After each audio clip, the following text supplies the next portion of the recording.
Maintenant gérer un conflit comme le Mali ñun suñu réew yi dañu amagul doole boobu léegi nag ñu ngi leen di coaliser comme tey le G5 Sahel. jéemoon nañ créer lu ñuy wax force africaine en attente man en 2009 si laa benn sama mémoire à Saint-Cyr mais da ngay gis ne que comme li may wax la somme de plusieurs rien donne rien. c'est ay dëkk la yoo xamante ni néew nañu doole néew doole goo xam ne attanuñ armée en fait. donc armée bi c'est juste pour la forme comme ça moo tax Sénégal lim ci am tey war nañ ko sant yàlla. mais dañ leen tane ci côté bu nekk. mais amaguñu nag armée yooyu nga xam ne tey dañ naan France nag génn comme ni ko ñu bëri di waxee naan France nañ fi jugee ils n'ont qu'à dégager et cetera bés bi ñu fi jugee beneen problème mooy am. et pourtant c'est un débat qui non man mosuma gëm loolu. France tey gis nga suñu réew yi. toll nañ foo xamante ni si fragilité d'existence lépp loo xamante ni ay puissance étrangère la. lépp loo xamante ni affaire franc CFA la lépp loo xam ne affaire indépendance la képp ku koy wax rek nit kooku war nañ ko moytu parce que da ngay fragiliser suñu dëkk si kaw nga koy yóbbu parce que réew yi ni ñu bindoo dafa am benn jeu d'équilibre boo xam ne moo leen di téye c'est ça qui a brisé la Côte d'Ivoire c'est ça qui a brisé le Libye parce que dañuy dem ba laal affaire yoo xamante ni en fait techniquement dëkk yi mënaguñ ko assumer. amaguñ doole voilà amaguñu doole bi. donc discours bi c'est du populisme. c'est du populisme man loolu laa mës a gëm. xam nga fi mu toll nii defe naa suñu xel yi la ñu pompé te li ci ëpp nag mooy ñi ñuy woowe intellectuel ngeen baal ma. suñu xel yi dañ koo dëxëñee noo xam ne mujj gi dafa jur complexe bu ñu yóbbu ci li ñuy wax servitude volontaire mooy ñun nit ñi soxlaatuñu noot ñun ñooy ñëw livrer suñu bopp. intellectuel boo mun a toogal. ne ko depuis ñu commencé exploiter suñuy phosphate ak ñoom seen ba tey jii ak li ñuy exploiter ci yeneen yi ñoom zircon ñoom nangam amuñu ci dara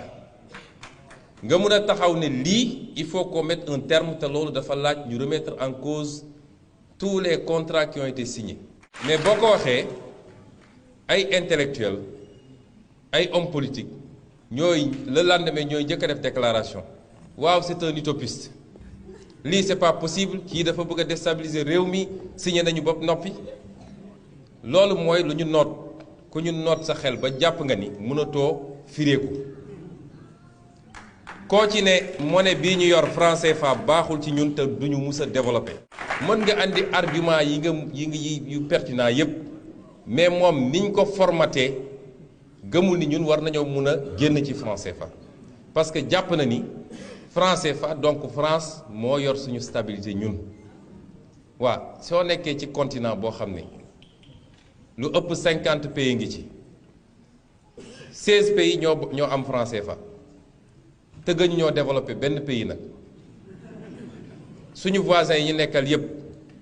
yor seeni monnaie di liggéey plus de 40 pays Afrique yor seen monnaie di liggéey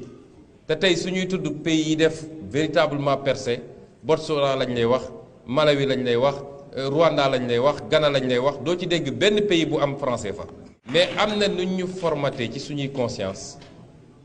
ba jàpp nañ ni ñun mënatuñu moom suñu bopp kon premier combat bi mooy gagner le pari de la souveraineté. kuy candidat Sénégal war nga wax ci yi may wax ba pare wax ci position bu leer nañ parce que fexe woon nañu ba def ko des sujets tabous man de maa ngi Sénégal bi ma commencé ràññee ba tey musuma dégg des débats programmatiques sur question yi te lii rek nag mooy suñu problème du quelle politique agricole quelle politique soo réglewul les questions de souveraineté ba mun a moom sa bopp ba nga xam ne lii sa